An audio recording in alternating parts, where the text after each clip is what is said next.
de changement souffle sur le système fiscal sénégalais. Un atelier décisif a été organisé par le CAJUST et l'International Budget Partnership. Objectif, réviser le Code général des impôts avec la voix de la société civile, des femmes et des syndicats. Ensemble, ils façonnent une fiscalité plus juste pour l'avenir du Sénégal. L'objet de notre rencontre ce matin consiste à mobiliser les acteurs non étatiques, notamment de la société civile, des mouvements citoyens, des organisations, des médias et tout autre secteur de travail qui ne relève pas de l'État, pour pouvoir, dans le contexte de la révision du Code général des impôts, à mobiliser la contribution et les recommandations que ces acteurs pourraient faire pour améliorer cette loi. Alors, le Sénégal dispose d'un Code général des impôts qui encadre tout ce qui est activité fiscale, et notamment la mobilisation des ressources, les dépenses, etc. Donc, nous considérons que dans le contexte où le gouvernement a décidé de revoir cette loi, comme d'autres lois bien sûr, la participation des citoyens est essentielle. C'est pourquoi nous considérons qu'aujourd'hui, nous devons les mobiliser pour pouvoir ensemble, avec l'accompagnement des experts, bien sûr, de façon stratégique, pouvoir développer un cahier de recommandations qui permettra bien sûr d'alimenter les discussions au sein de la commission nationale qui a été mise en place par le cabinet du Premier ministre pour pouvoir au moins diriger ces travaux-là. Donc c'est ça l'objet principalement de nos travaux de ce matin. Alors les recommandations vont tourner autour de quelques principes généraux, notamment l'équité fiscale, la transparence, c'est-à-dire il nous faut comprendre, nous tous en tant que citoyens, pourquoi nous devons contribuer à la mobilisation des ressources au niveau national, mais ensuite, où va cet argent que nous sommes en train de mettre à la disposition de l'État du Sénégal. Il faudrait aussi qu'on s'assure qu'il y ait bien sûr la prise en compte des spécificités sociales, notamment la question du genre ou des femmes de façon beaucoup plus précise, de sorte qu'au moins la loi puisse refléter les préoccupations de l'ensemble des citoyens. Cette activité vient d'une initiative réfléchie et proposée par CAJUST, qui est une organisation de la société civile partenaire de IBP. Et l'ONG IBP appuie sur le plan à la fois technique, mais aussi sur le plan financier, cette initiative qui est de créer un comité d'initiative pour rassembler, recueillir les recommandations et les propositions de réforme de la société civile et des autres acteurs non traditionnels de l'écosystème fiscal pour qu'ils puissent eux aussi, à leur tour, participer à cette réforme du Code général des impôts initiée par les autorités gouvernementales du Sénégal. Concrètement, qu'est-ce qui est attendu au sortir de cette rencontre-là?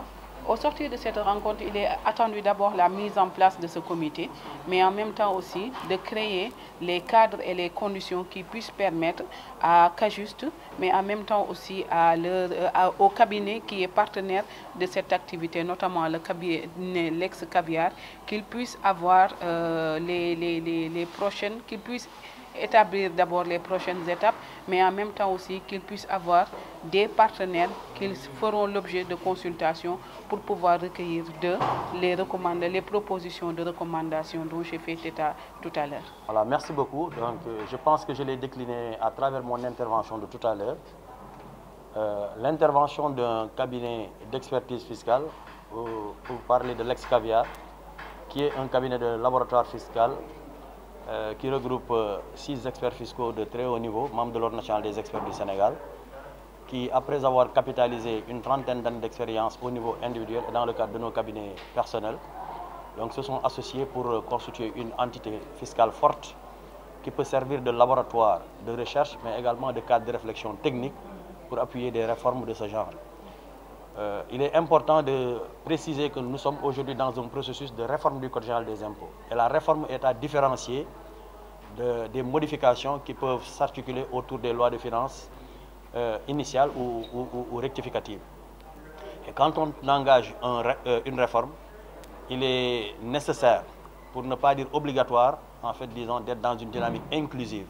Parce que la réforme touche les principes et la structure même de la politique fiscale. Et comme vous le savez, la fiscalité est un instrument de politique budgétaire. Et il est tout à fait normal que le nouveau gouvernement, qui a initié un nouveau programme, qu'il a décliné à travers son programme Vision 2050, puisse légitimement aujourd'hui, pour arriver aux objectifs qu'il s'est fixés et qu'il a juré devant le peuple sénégalais de réussir, il est tout à fait légitime aujourd'hui qu'il prenne l'initiative de repenser notre modèle fiscal.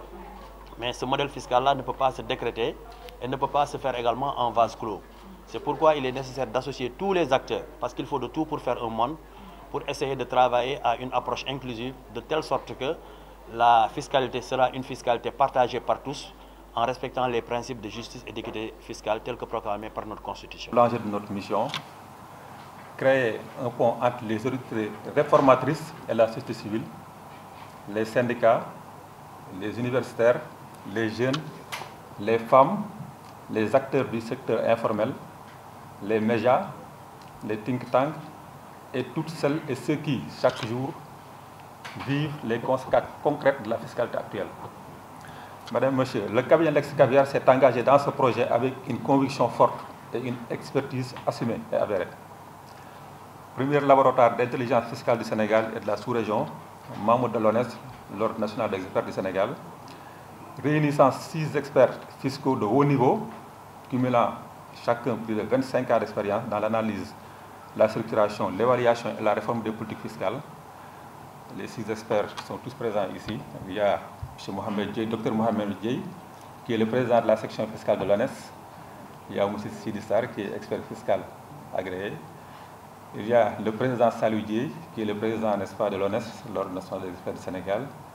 Il y a M. Salou Kamara, qui est le trésorier de l'Ordre. Il y a M. Amar Sow, qui est le secrétaire général de l'Ordre, et moi-même, bien entendu. Nous avons fait le choix donc de mettre cette expertise au service de l'intérêt général, en accompagnant la structuration de la contribution citoyenne à cette réforme. Le travail que nous avons conduit, matérialisé dans la note de cadrage que M. Sirissar va vous présenter tout à l'heure,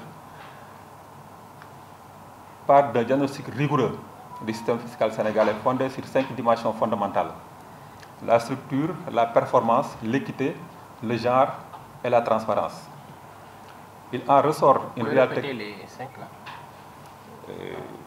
La structure, la performance, l'équité, le genre et la transparence. Il en ressort une réalité contrastée, des avancées dans la digitalisation qu'il faudra, je pense, généraliser,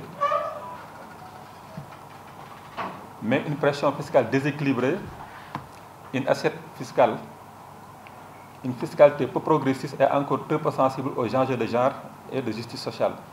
C'est pourquoi, à travers cette mission, nous avons proposé un cadre stratégique clair reposant sur l'amélioration de la progressivité fiscale, la rationalisation des exonérations, l'intégration de la dimension genre tant humaine qu'entrepreneuriale, la consolidation des garanties du contribuable et surtout le renforcement du dialogue entre les parties prenantes à travers des outils de plaidoyer, des plateformes de consultation et des cadres permanents d'échange.